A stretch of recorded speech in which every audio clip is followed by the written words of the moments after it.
I have received a major, groundbreaking organ transplant. This 53-year-old from Alabama does not have a functioning human kidney. Hear that again.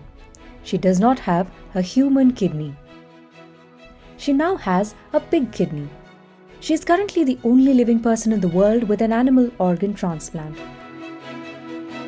She underwent what is called a xenotransplantation. Tawana Looney donated a kidney to her mother in 1999. Years later, the remaining one failed due to pregnancy complications.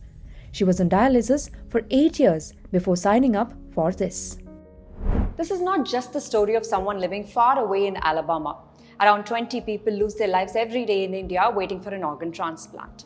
To put it simply, 586 Airbuses can be filled with people waiting for organ transplants in the country. Hello and welcome, you're watching Happiest Health, and in this episode of the Y-Axis, we look at how big this donor-receiver gap is and where we are headed.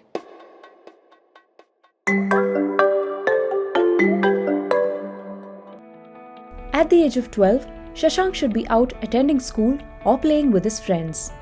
Instead, he makes a trip with his mother to this dialysis center in Bengaluru 3 times a week. He has now discontinued education and is waiting for a donor. You'll recognize him quickly anywhere you see him. The boy has a gleaming smile throughout. Our home doctor is saying laughter is the best medicine. Is Monday is their dialysis. Tuesday I will going to play. Saturday, Sunday I will sleep. Father said, wake early and do exercise. I will not do exercise. My brother is doing me ugly. I will be sitting in sofa. He will sitting in bed and eating samosa. I will jealous. What Shashank has described is a glimpse of many living with kidney disease. 5 lakh people need an organ transplantation every year in India. By the end of the year, many of them die due to lack of organs available. The donor-receiver gap is similar across different organs. For 2 lakh kidneys required, there are only 1,684 kidneys available. For 50,000 hearts required, there are 339 hearts. For 50,000 livers required, there are only 708 livers available. For 2 lakh corneal donations that are needed annually, only 50,000 corneas are donated in India every year. 3 out of 4 people awaiting corneal donation remain visually impaired. The unavailability of organs usually mean a loss in the function of that organ or the end of life. But most of those awaiting a kidney transplant have an alternative to sustain life in the meanwhile: dialysis. However, the uncertainty is not easy to handle. I call myself Weekend Cinderella because wherever I have to go, I have to be back here on Monday morning. The major contributor to this whole thing is the water and liquid limitation. Depending on the patient's condition, the doctor advises and says that one can only have so much of liquids in a day. And liquids include not just water, it also includes your beverages like coffee or tea. It also includes other liquid gravy stuff like your sambar, rasam and soup and things like that. So to limit that and, because the reaction is immediate. If I were to cross that limit between today and tomorrow, the results show in my next dialysis. I would have gained weight more than what is normally advised, and so my dialysis will have to be more aggressive.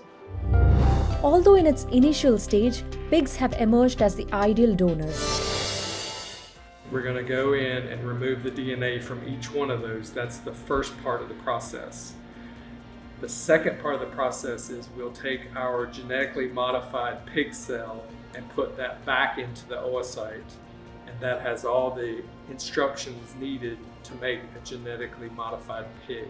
So each one of these individual cells would be a candidate or a donor to add back to the oocyte. We're going to take one cell, load it into this pipette, and then push that into the oocyte. Why pig and why not something else? The reason is, one is the size and function of the organs of the pig are somewhat similar to the human being. It's a lot easier to breed pigs and harvest their organs for research and, as in this case, xenotransplantation. It's something that's been going on for a long time, and I must admit unsuccessfully so, but we do not know the reason. And what they have tried to do is genetically modify the pigs so that it doesn't induce a hyperacute rejection, where as soon as the organ is placed, antibodies attack the organ and destroy the organ.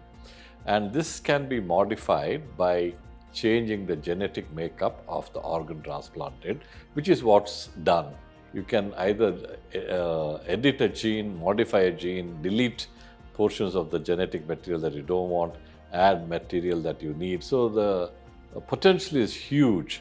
Obviously, it needs a lot more rigorous control and more work to see whether what has happened as an experimental thing is applicable to the general masses.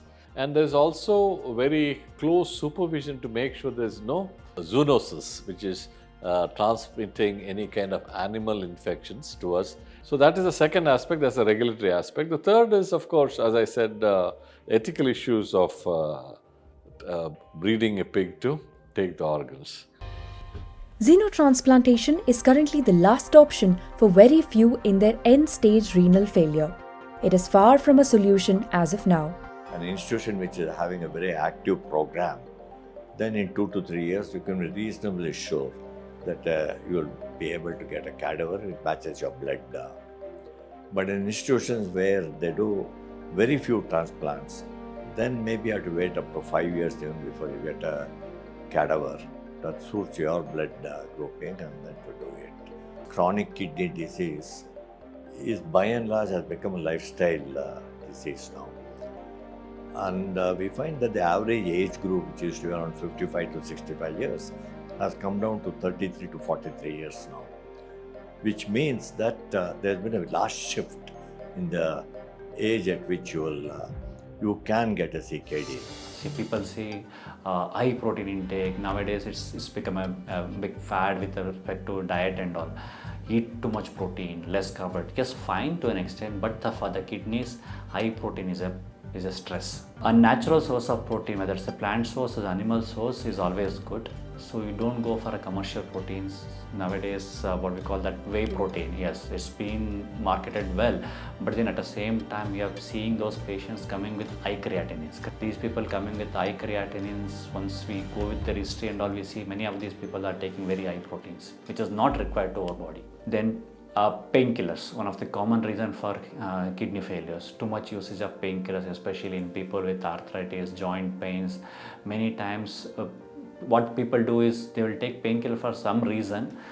Later, they stop consulting doctors. Any pain they start taking on their own. I have just registered and I have forgotten. Because the more you think about it, the more anxious you become. So what does all this mean to you? How can you and I avoid becoming a statistic? By going back to basics. Diabetes and hypertension are top 2 risk factors for chronic kidney disease in India, the signs of which do not show up until it's too late. And the basics would be to eat and sleep right, reduce stress, exercise, and ensure routine screening for early interventions.